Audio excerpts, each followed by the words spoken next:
Thank you for the warm intro, and thank you, CityAge, for putting this event on today.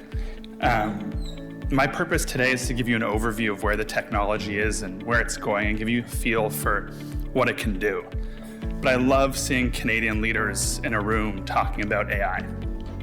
We are at a unique moment where the future is ours to grab and to shape. And if you think back to the mid-90s, I would ask you just to think for a second, what advice would you give to Canadian leaders on how to thrive in the age of the internet? What policies would we need?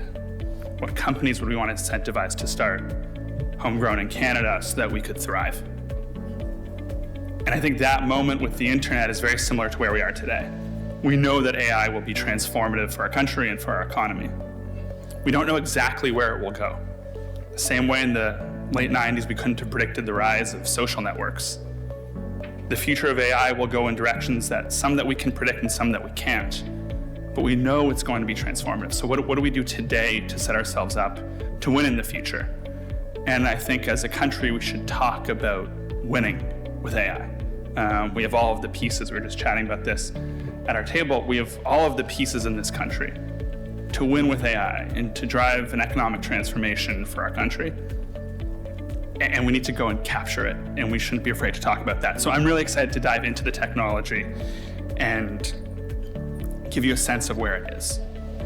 But I'm gonna start off with a question for you. What happens on day one of onboarding to a new job?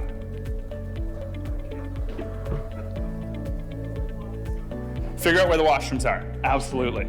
Apparently they're a hike down the hall over here. Paperwork? One more. Get your laptop. I like that one, because when you get your laptop, what happens? You get onboarded to systems. I would be useless in my job if I didn't have access to Gmail, our company's files, all of that. So I'm just gonna pause that for a second, but I wanna think about how we're connected to systems as we go through this. So a quick note on Cohere. We're a leader in generative AI. We're a homegrown company. We're headquartered in Toronto. We've got offices in London and California as well, but Canada and Toronto is home. And we train models like ChatGPT that are able to generate text and understand text. But we know that there's a new interface that's changing the world, and it feels like every 15 years or so that happens again. So we had the web browser in the early 90s, we had mobile apps in 2007, and then about a year ago, almost to today, the world became aware of chat. And the attention of the world was caught by ChatGPT and what these large language models, like the ones that Cohere trains, are capable of doing. And so we were delighted by it. We were captivated by it. For those of us who have high school age kids, which doesn't include me, they were all over it and doing their homework with it. For those who are in marketing, they were using it to augment and to adjust and help write copy. And for those who are going on trips, it became the new travel planner. And so I'm going to show you a little bit of what it looks like to engage with a chatbot in case you haven't sort of experienced that first wave of chat applications. And so if you can't see on the screen, you're looking at a chat interface, and I say, tell me about Airbnb.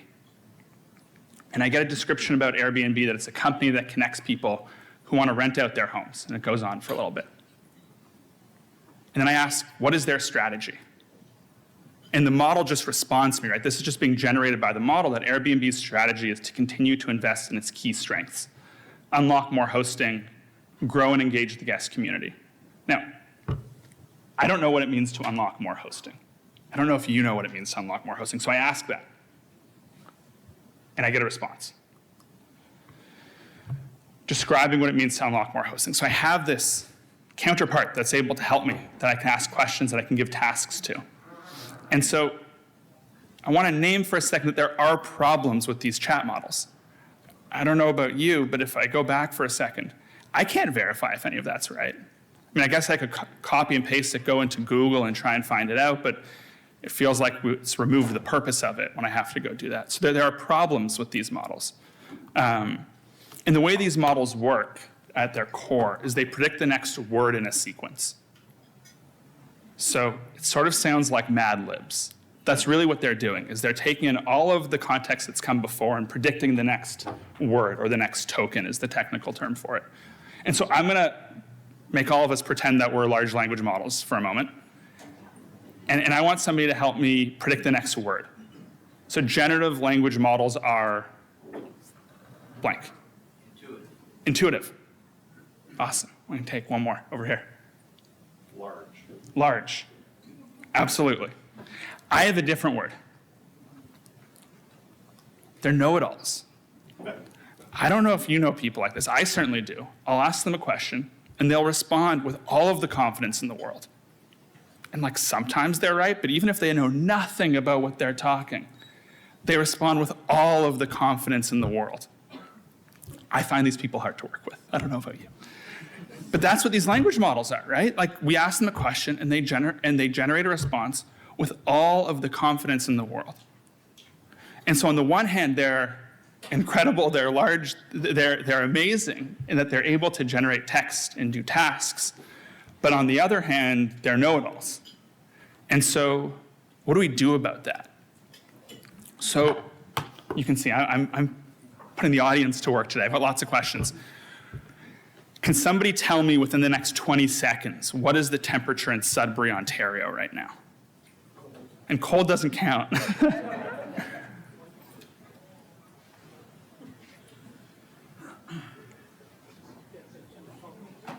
All right, I'm seeing a couple people going to devices, which is great, heavily encouraged. -4. It's -4.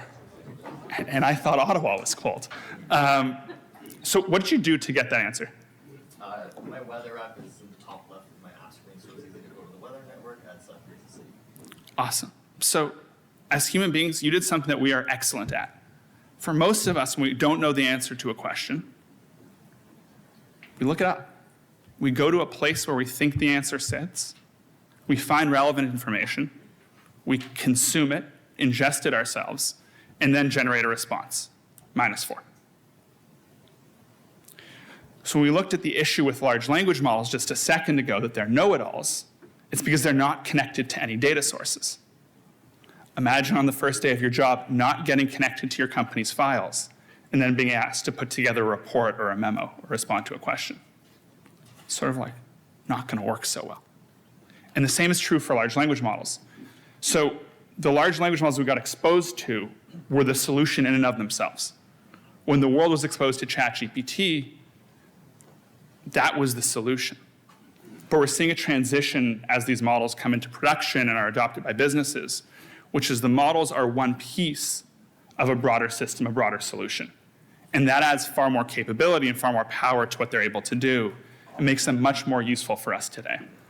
And so what I just described to you and what this gentleman over here just did is an example of retrieval augmented generation. And that's sort of the buzzword in industry about what it means to connect your model to a data source and have the response from the model be augmented by that data source. And so I'm going to show you another demo. We're going to do it live. And Rob at the back is going to help me out here.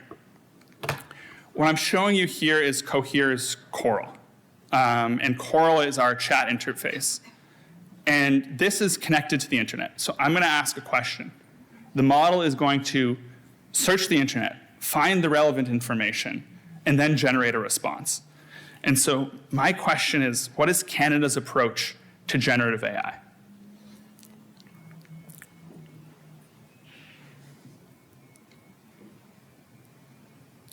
And so what the model does is it kicks off a search. It's looking at the internet to find relevant information. It finds the relevant information, it processes it, and it generates a response far faster than I could describe what it was doing. And so we see that in Canada, generative AI tools are recommended to be used to support and improve the operations of federal institutions. However, they should explore potential uses of generative AI tools while being cautious and evaluating risks before they start using them. Sounds reasonable, but let's say I want to find out where this comes from. If I click on one of those highlighted pieces of text, I see the citation, I see the source of that information. So I can very quickly see just from the logo what that website is, that it's coming from the Government of Canada. I could click in and go to that website if I wanted. But when it comes to verifying information, it's far easier. You know, we teach university students the importance of citations. because they actually have use, right? We need to cite our sources. We were chatting earlier that journalists tend to cite their sources for good reason. And large language models can now do that as they're connected to data sources. So I'm going to ask another question, and Rob, thank you for helping me out here. What is the adoption of Gen AI like in Canada relative to the United States?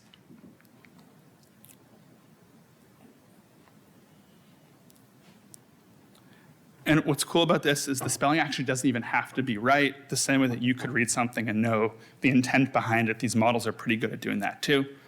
And so the model's going to go, search the web, find relevant information, and then generate a response. It's lower in Canada than in the United States. And so if I wanted to go in and find out the survey that's being cited, again, we could go and do that.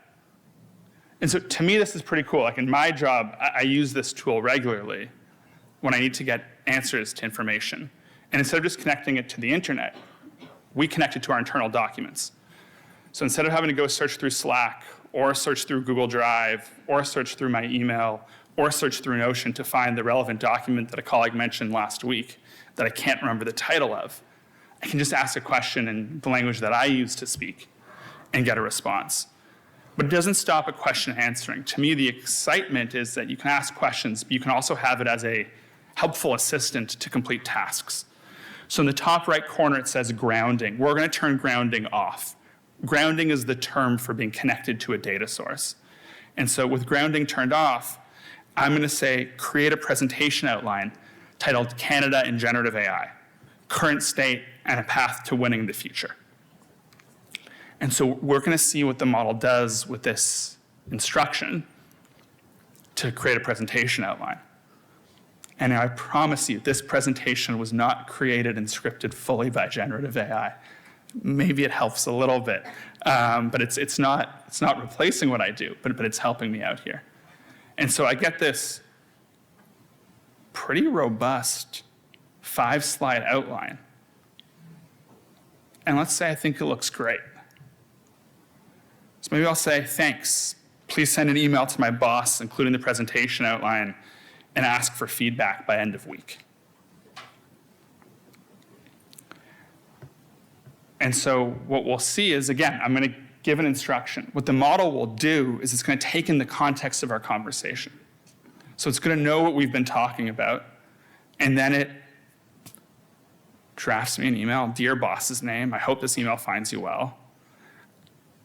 It's a little verbose for my liking on emails, but maybe I'll just say, hey, make it more casual. I work in tech. We're pretty casual in tech. I've got jeans on because people in tech don't tend to go that much more formal than jeans, so I want it more casual. And how do we know a casual email from a formal email? Rob, if you scroll up just a tiny bit, the email starts with hey instead of dear. So it was able to follow my instruction and make it more casual, and it makes the entire piece of it more casual. So that wraps up the demo. But what I really wanted to do was show you how these large language models, they're incredibly capable, but they have some challenges associated with them. And really, to me, it's the know-it-all problem. But we're seeing this transition where models are now being connected to data sources, can pull in information that makes them a whole heck of a lot more useful. And what we'll see next is models being able not just to ingest information, but also able to trigger some actions. So I said send an email, and I got an email drafted for me. It would be nice if I could have just said, looks good, send it. And I never have to copy and paste or go into my email to do it. And so that's where this technology is heading. It's massively exciting if you ask me, but it's not simple. And there's incredible upside. There's also risk associated with it. So for the folks in this room and as a country, we need to wrestle with that. But I also think we need to think about how do we take this and leverage it to make our economy more successful, to make our country more successful. And we really have all of the components here. And so as I jump ahead a little bit, I want to talk about how Canada can win. The first is adoption. I used to lead Cohere's sales team. If you bring me company A in the United States that looks identical to company B in Canada, I would way rather sell to company A in the United States. Now, I'm Canadian. I'm located in Canada. I might be down the road from company B. But company A is going to be way more willing to adopt this technology way faster than company A. And I have seen this time and time and time again.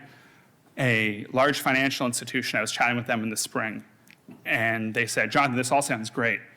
We don't want to do this until we know exactly what's going to happen with this use case.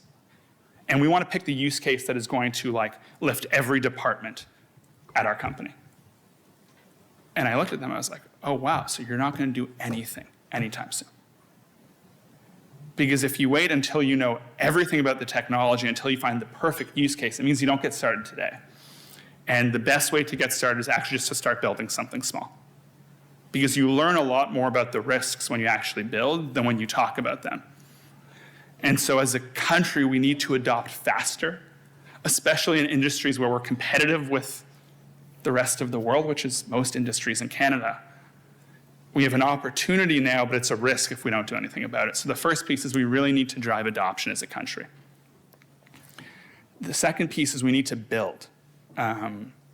We have some of the foremost AI labs in this country, some of the foremost AI experts in this country. We need to get more startups growing in Canada. We have a growing venture ecosystem, which makes it far easier for startups to get going in Canada. That is Cohere's story. We're grateful to have Innovia as an investor, Radical as an investor, and Cohere, who was with us from day one. Both are Canadian investors. And that ecosystem is important, but we need to do more to incentivize more Canadian companies to start. And one of the reasons why that's important is it relates to jobs, but also attracting talent.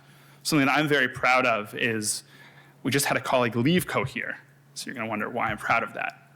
She joined Cohere. She's American, had never worked in Canada, never spent much time in Canada after graduating college or undergrad. And she came to Cohere and moved to Toronto. She's actually leaving Cohere this month, but she's staying in Toronto. So we're attracting smart, young, talented people from around the world to come work for a Canadian company. And when they decide to move to something next, they stay in Canada. So we're attracting talent. And if we actually build a stronger ecosystem of AI companies in Canada, we'll bring in talent, we'll create jobs for Canadians, we'll also bring in talent that stays in Canada and helps grow our economy. And then the final piece is to buy Canadian. Just chatting, or I heard speak one of the founders of one of the largest retail companies in Canada. And he said that in order to be successful in Canada, he first had to succeed outside of Canada. So nobody wanted to buy their product until they were gaining adoption in Europe, and then all of a sudden everybody wanted to buy their product. That's the approach a lot of us take when it comes to buying tech in Canada as well, and we need to change that. And so obviously I'm a little bit biased at a Canadian company. Obviously I want us to buy Canadian. But I think it's actually important for startups, especially that are earlier in their maturity than Cohere is, because it's that early adoption that actually provides the trampoline effect to grow. And so as a Canadian ecosystem, we need to support Canadian companies. We need to buy Canadian because that is the most important piece to growing companies. Where there's revenue traction, you end up having investment. It doesn't always work the other way around. And so we need to prioritize developing within Canada. So I think we're at this incredibly exciting moment. We are in the early innings, even though the technology seems really exciting and powerful. This is early days. And we have this incredible opportunity to shape the future. There are important policy questions. There are important business development questions that we need to wrestle with. I'm thrilled that this event is happening. The agenda looks action-packed and super exciting. And so I'm really excited to hear from the panelists and the speakers later today. But I'd encourage all of us to think, how can we actually advance Canada when it comes to AI and Canada's standing in the world when it comes to AI? So thank you so much for taking time out of your day to engage on this topic and to think about it. I think it's really, really, really impactful.